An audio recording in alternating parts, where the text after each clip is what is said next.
Alléluia, Alléluia. Un grand prophète s'est levé parmi nous et Dieu a visité son peuple. Alléluia. Le Seigneur soit avec vous. Et avec votre esprit. Évangile de Jésus-Christ selon saint Matthieu. Gloire à toi, Seigneur. En ce temps-là, Jésus se retira dans la région de Tyr et Sidon. Voici qu'une Cananéenne, venue de ces territoires, disait en criant: « Prends pitié de moi, Seigneur, fils de David. Ma fille est tourmentée par un démon. » Mais il ne lui répondit pas un mot. Les disciples s'approchèrent pour lui demander: « Renvoie-la, car elle nous poursuit de ses cris. » Jésus répondit: « Je n'étais envoyé qu'aux brebis perdues de la maison d'Israël. » Mais elle vint se prosterner devant lui en disant: « Seigneur, viens à mon secours. » Il répondit: « Il n'est pas bien de prendre le pain des enfants et de le jeter aux petits chiens. » Elle reprit: « Oui, Seigneur, mais justement, les petits chiens mangent les miettes qui tombent de la table de la maître. » Jésus répondit: « Femme, grande est ta foi, que tout se passe pour toi comme tu le veux. » Et alors même sa fille fut guérie.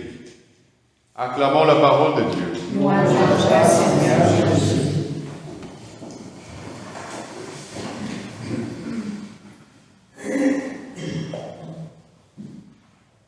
Je t'aime de l'amour éternel, aussi je te garde ma fidélité. Il y a trois analogies ou trois métaphores dans l'Ancien Testament qui reviennent souvent, qui démontrent le lien entre le bon Dieu et son peuple.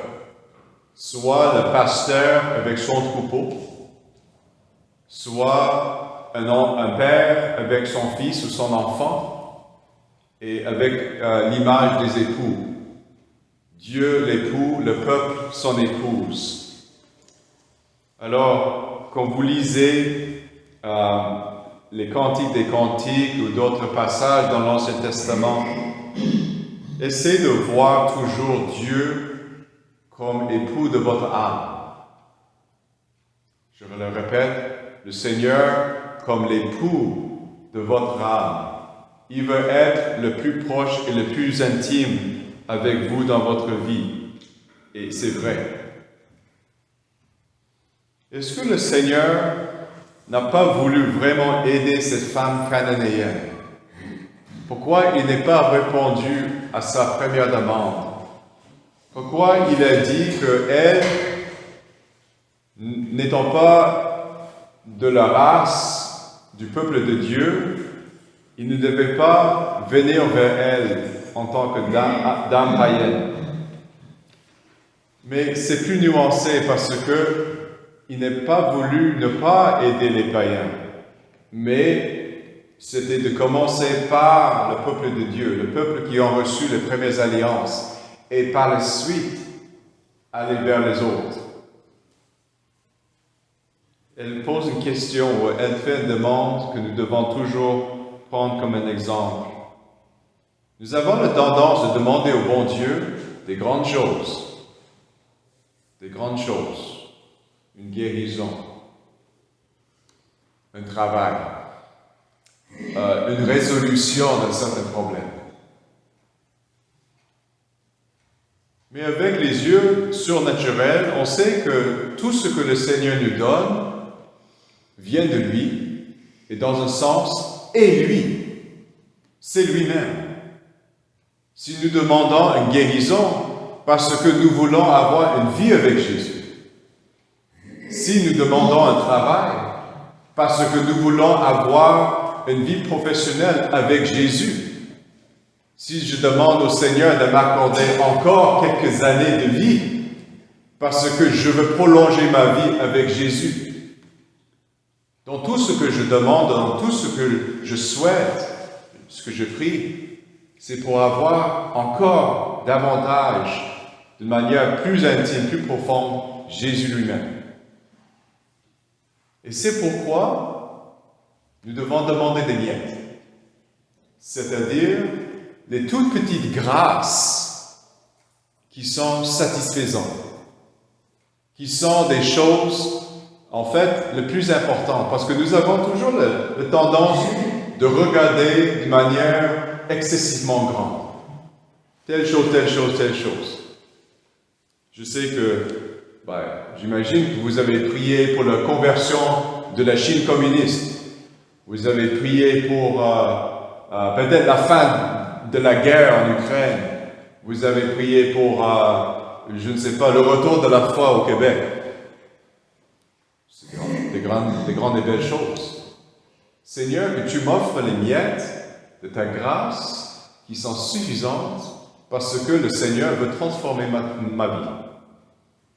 La conversion des peuples, des territoires, des grandes choses, la cessation de guerre, ça arrive parce que les gens ont mangé les miettes du Seigneur dans sa grâce surnaturelle.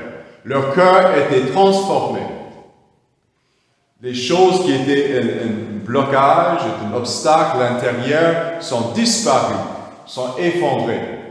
Le Seigneur a fait tomber les liens de péché par les miettes de sa grâce. Alors, nous n'avons pas besoin de demander des grandes choses, mais des toutes petites grâces qui pénètrent au fond de notre être, qui pénètrent au fond de notre cœur pour changer radicalement la façon de notre agir et la façon de notre vie. Et ce que la dame a demandé. Première chose, les guérisons de sa fille. Après, tout ce qu'elle voulait, tout ce que le Seigneur voulait lui accorder, peu importe, les miettes. Vous voyez, elle a fait un acte d'abandon entier au Seigneur de ce qu'il voulait donner. Et oui, il a accordé les guérisons et les libérations de sa fille, de ce démon. Que le Seigneur nous identifie où sont nos démons dans notre vie. Où sont nos liens qui nous enchaînent dans des habitudes de péché, des vices. Et que le Seigneur nous donne aussi des miettes pour nous libérer, pour nous transformer à son image. Et que nous devenions tous vraiment des artisans de paix, des artisans de foi et des vrais évangélisateurs. Amen. Amen.